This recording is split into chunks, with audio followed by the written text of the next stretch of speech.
নরসিংদীতে রায়পুরাটা স্পেশালি এখানে খুব মানে মানুষ খুব অসহিষ্ণু এবং পিটাপিটি মারামারি লেগে আছে।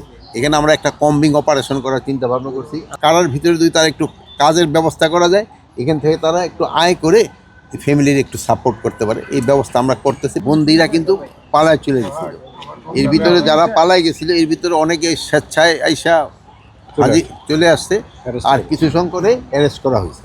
কিন্তু সবাইকে কিন্তু অ্যারেস্ট করা এখনও যায় নাই, বাট আমাদের চেষ্টা আছে।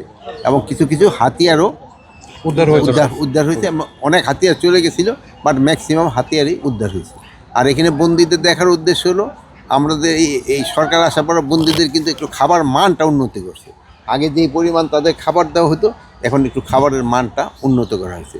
আর একটা জানান যে নরসিংদীতে কিন্তু আমাদের একটা নতুন কারাগার হচ্ছে, যেহেতু এই কারাগারটা কিন্তু একটু অনেক সময় ওভারলোড হয়ে যায় এইটা। আর নরসিংদী একটা সমস্যা হলো, নরসিংদীতে রায়পুরাটা স্পেশালি এখানে খুব মানে মানুষ খুব অসহিষ্ণু এবং পিটাপিটি মারামারি লেগে আছে। এখানে আমরা একটা কম্বিং অপারেশন করার চিন্তা ভাবনা করছি। আমি ডিআইজিরে বলছি একটা কম্বিং অপারেশন করে, যে কম্বিং অপারেশনে আর্মি, র্যাব টানা তৃতীয়বার অর্জন করেছে দেশের সেরা সুপার ব্র্যান্ড স্বীকৃতি বসুন্ধরা টিস্যু।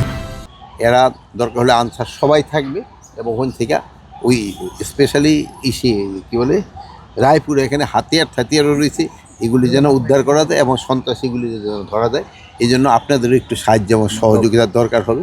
আর এখানে ভিতরে দেখলাম ম্যাক্সিমামই কিন্তু ম্যাক্সিমাম লোক মাদকের। এটার ক্ষেত্রে আপনাকে একটু দরকার, আপনার জনগণকে একটু সচেতন করতে হবে।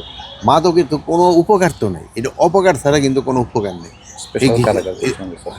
এটি করবেন। আর এই মাদকদের জন্য আমরা একটা স্পেশাল কারাগারেরও চিন্তা ভাবনা করা হচ্ছে।